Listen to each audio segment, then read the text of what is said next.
बिल्कुल। खम्बाटा साहब देखिए, अब यूके और इंडिया के स्ट्रेटेजिक टाइज मतलब एफटीए हो गया है। मैं समझना चाहूंगा कौन से वो सेक्टर्स हैं जिनको इस ट्रीटी का सबसे ज्यादा फायदा मिलेगा। नहीं, तीन सेक्टर तो मैंने डेफिनेटली बताया। ऑटोमोबाइल, डिफेंस, फूड प्रोसेसिंग, उसमें मरीन भी आ गया।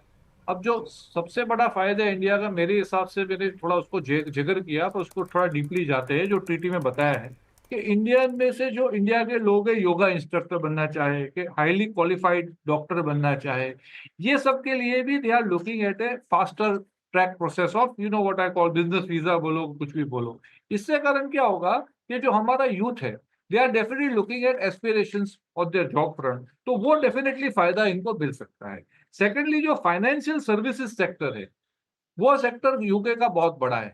UK is probably home to some of the biggest banks in the world, और पहले से, आज नहीं।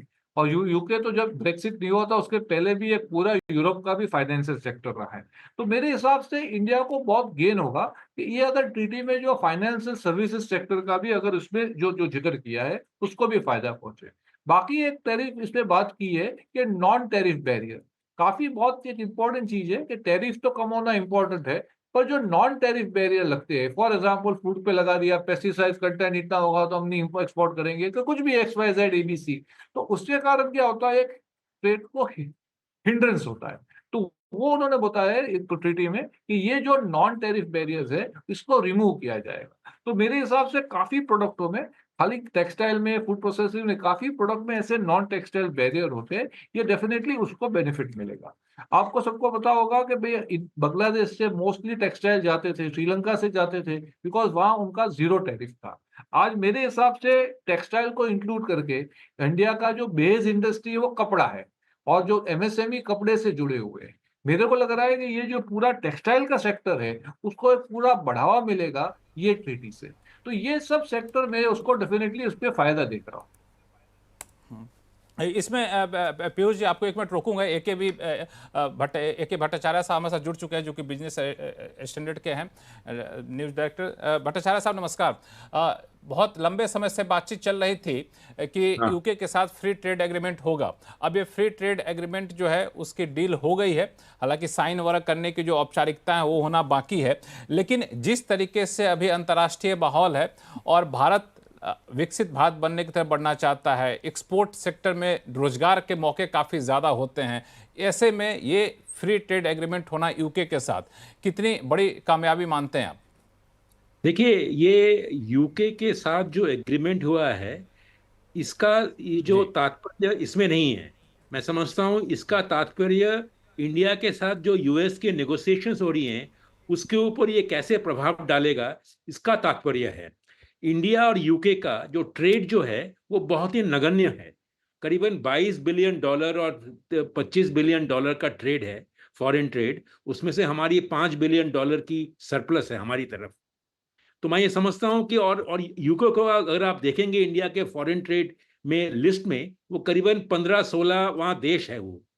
तो मैं ये समझता हूं कि जो इंडिया यूके का फ्री ट्रेड एग्रीमेंट इस अवस्था में, इस जो जो जियोपॉलिटिकल सिचुएशन में जो हुआ है, इसका तात्पर्य इंडिया के साथ जो यूएस का नेगोशिएशन हो रहा है उसके ऊपर ये बहुत प्रभावशाली होगा।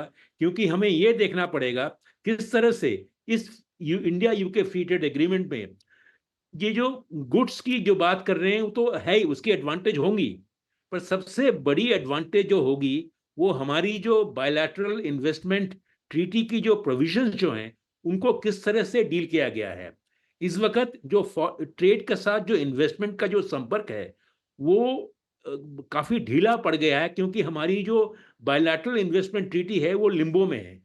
और लिम्बो में इसीलिए है क्योंकि हमने पिछले 10-15 सालों में वो सारे बायलैटरल इन्वेस्टमेंट ट्रीटी को हमने निलंबित कर दिया गया है। तो अगर हम बायलैटरल इन्वेस्टमेंट ट्रीटी को अगर उसी तरह से हम तवज्जो देते हैं इस Indo UK free trade agreement में, जिससे कि जो विदेशी जो यहाँ पे आता है, जो ट्रेड करता है या अपनी ग्लोबल कैपेबिलिटी सेंटर्स या ग्लोबल वैल्यू चेन के तरह तहत वो अपनी एक इन्वेस्टमेंट करता है, मैं समझता हूँ कि उसमें जो ट्रेड और लीगल ऑप्शंस कैसे उसको ट्रीट किया गया है वो एक बहुत बड़ी एक अहमियत रखती है। हमारी इंडिया से, यूएस से यूरोपियन कमीशन से, यूरोपियन यूनियन से, तो इसका तात्पर्य सिर्फ इंडिया यूके के साथ नहीं मैं मानता हूं। इसका तात्पर्य है कि इंडिया और यूएस और इंडिया एंड यूरोपियन कमीशन के साथ कैसे हम बातचीत आगे बढ़ाएं और किस तरह से हम ट्रेड के साथ जो इन्वेस्टमेंट का जो एक गंभीर संपर्क है उसको फिर से हम स्थापित कर सकें। ये आपने बड़ी बात कही कि ये ट्रीटमेंट, इस ट्रीटी को सिर्फ आप यूके के साथ जोड़ कर ना देखें। ऐसे समय पर हुआ है जब यूएस के साथ हम डील करने जा रहे हैं। तो अगर मैं आपसे थोड़ा सा और स्पेसिफिक सवाल पूछूं कि अगर हम यूएस के साथ जो ट्रेड डील करने जा रहे हैं, जिसका फर्स्ट पार्ट कह सकते हैं कि बहुत जल्द होने वाला, ऐसी संभावना चल रही है, तो क्या बेस होगा इससे? क्या, कौन सा ऐसा क्यों मिलेगा जहां हम नेगोशिएट कर सकेंगे यूएस के साथ? देखिए, मान लीजिए ऑटो कंपोनेंट्स में जो खबरें अभी तक आई हैं, ऑटो कंपोनेंट्स में इंडिया 10% की इंपोर्ट ड्यूटी में राजी हो गए हैं। मैं समझता हूं कि हमारी जो ऑटो कंपोनेंट सेक्टर जो है वो बहुत ही एक प्रतिस्पर्धाशाली सेक्टर है, जो कॉम्पिटिटिव सेक्टर है। वो ऐसी इंपोर्ट कंपटीशन में वो उसको खरा उतर आएगी।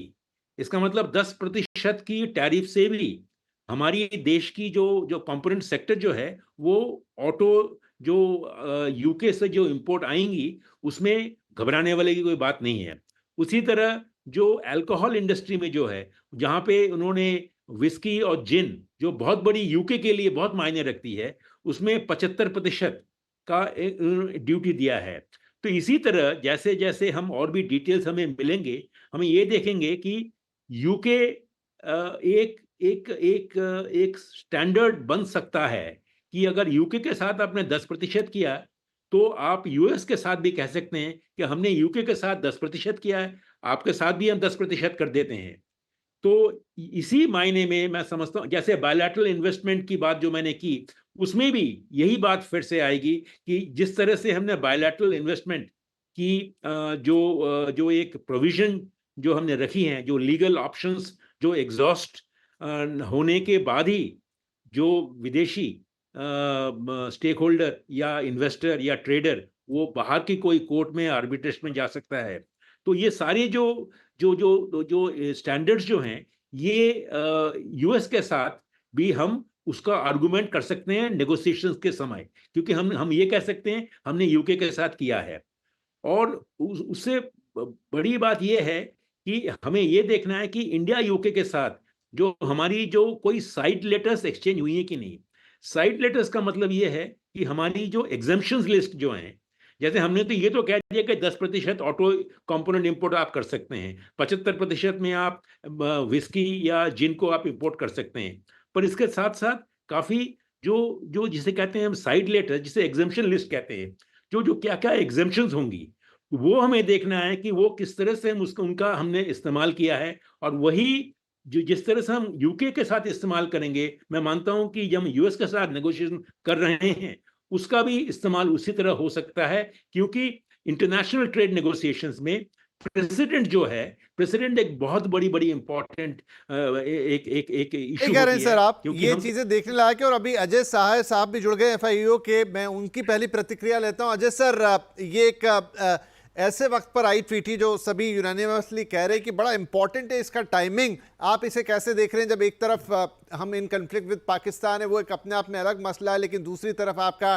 ट्रेड डील चल रहा है अमेरिका के साथ और पूरी दुनिया ट्रेड वॉर पे बैठी हुई है। उस समय ये कितनी बड़ी अचीवमेंट है इंडिया की? नहीं, बहुत बड़ी अचीवमेंट है। आपने जैसे बताया, आज की डेट में हम देख रहे हैं कि हर कंट्री प्रोटेक्शनिज्म की तरफ जा रहा है, मार्केट ओपन नहीं हो रहे हैं। तो जो गवर्नमेंट ऑफ इंडिया ने इनिशिएटिव लेके यूके के साथ एफटीए किया है, उससे इंडियन एक्सपोर्ट्स, जो हमारे ट्रेडिशनल एक्सपोर्ट्स हैं, उनको भी बहुत मदद मिलेगी। और जो हमारे सनराइज सेक्टर्स ऑफ एक्सपोर्ट्स हैं, उनमें भी बहुत ज्यादा फायदा होगा।